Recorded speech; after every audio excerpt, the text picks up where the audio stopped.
Hello everyone and welcome to my channel Sonu Sethia. आज हम लोग बात करेंगे सेमेस्टर 1 के मानव शरीर विज्ञान बेसिक्स ऑफ ह्यूमन बॉडी से लिए गए एक विषय समस्थापन होम्योस्टैसिस पर। अगर हम मानव के स्थूल शरीर को यदि एक कोश मान लें तो बाह्य वो वातावरण होता है वो होता है हवा और अंतः वातावरण में विभिन्न अंग आते हैं। परंतु यही बात हम अगर सेल्यूलर लेवल पर करते हैं, कोशीय स्तर पर, तो कोशिकाओं के अंदर का कोश द्रव्य, सेल्स के अंदर का जो सेल फ्लूइड है उसे अंतःकोशीय वातावरण इंट्रासेल्यूलर फ्लूइड कहते हैं और कोशिकाओं के बाहर जो उपलब्ध तरल है उसे बाह्य कोशीय वातावरण एक्स्ट्रा सेल्यूलर फ्लूइड कहते हैं। अर्थात जो हमारा शरीर जिसमें 60% जल का भाग है उसको अगर हम विभाजित करते हैं तो 20% जो है वो बाह्य कोशीय तरल जैसे कि रक्त, lymph, cerebrospinal fluid, seminal fluid, हमारे आंसू, लैक्राइमल स्राव, यूरिन, मूत्र, साइनोवियल फ्लूइड, पाचन ग्रंथियों के स्राव इत्यादि उसमें शामिल होते हैं। एंड जो 40% है वह अंतःकोशीय तरल होता है, साइटोप्लाज्म। समस्थापन क्या है? यह अंतःकोशीय व बाह्य कोशीय वातावरण के मध्य निश्चित संतुलन को समस्थापन कहते हैं। Homeostasis is the balance between the internal and the external environment of the cell. तो ये बात हुई मानव के शरीर के 60% की। जो रिमेनिंग 40% है वो ठोसीय तत्वों से बना है जिसमें ऑर्गेनिक एंड इनऑर्गेनिक मैटर होते हैं। ऑर्गेनिक यानी कार्बनिक तत्व 33% होता है जैसे carbohydrates, proteins, fats, vitamin etcetera. And अकार्बनिक तत्व 7% होते हैं जैसे कि अकार्बनिक sodium, potassium, sulphate, chloride, manganese इत्यादि। और ये शरीर की क्रियाओं में खर्च नहीं होते किंतु इनकी उपयोगिता कोशिकाओं के अंतः एवं बाह्य वातावरण का निर्माण करने में है। इनकी चंचल प्रवृत्ति कोशिकाओं को जीवंत रूप प्रदान करती है। ये तत्व अविनाशी हैं किंतु इनका रूप बदलते रहता है।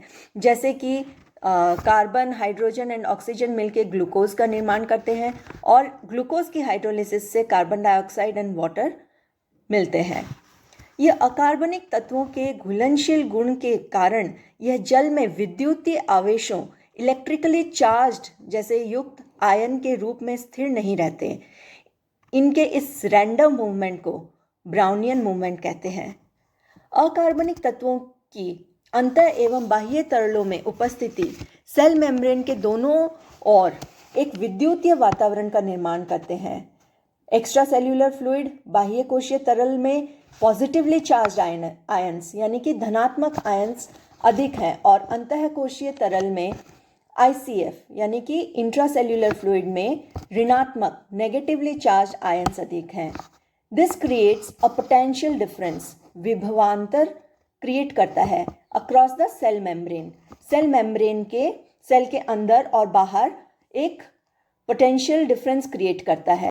इन दोनों तरलों में समस्थापन बनाए रखने के लिए सेल मेम्ब्रेन में उपलब्ध विभिन्न डायमीटरों के छिद्र से इन जल एवं अकार्बनिक तत्वों का आदान प्रदान डॉनन्स इक्विलिब्रियम के तहत होता है।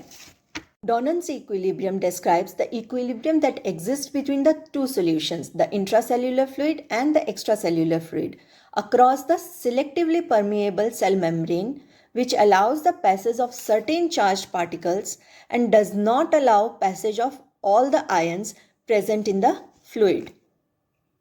तो सेल का स्वस्थ होना इस बात पर निर्भर है कि सेल के अंदर के तरल एवं बाहर के तरल के मध्य समस्थापन की दशा उपलब्ध है। वह शरीर के समस्थापना मशीनों द्वारा नियंत्रित की जाती है। होम्योस्टैसिस विभिन्न तत्वों की सांद्रता से संबंधित है जो ट्रांसपोर्ट प्रोसेस पर निर्भर है। और दो तरह के ट्रांसपोर्ट प्रोसेस होते हैं, एक है एक्टिव और दूसरा है पैसिव। एक्टिव ट्रांसपोर्ट यानी सक्रिय वहन, जिसमें सेल की ऊर्जा खर्च होती है, जैसे सोडियम, पोटेशियम, कैल्शियम, इनका ट्रांसपोर्ट में हमारे सेल की ऊर्जा खर्च होती है। और दूसरा है पैसिव ट्रांसपोर्ट, निचेष्ट वहन। इसमें सेल की ऊर्जा खर्च नहीं होती बल्कि प्रेशर, फिल्ट्रेशन या ऑस्मोसिस के माध्यम से ये क्रिया की जाती है।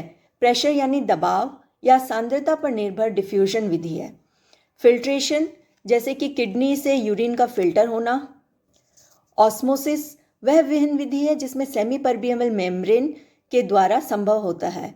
इसमें ऑस्मोटिक प्रेशर बनाकर वह अपनी पानी की मात्रा को दूसरी ओर बहने से रोकते हैं। तो ये सब जानकारी थी हमारे होम्योस्टैसिस पर। समस्थापन की स्थिति हमारे शरीर में होना आवश्यक है। Thank you so much friends. Keep sharing my video. Do like, share and subscribe. Thank you so much.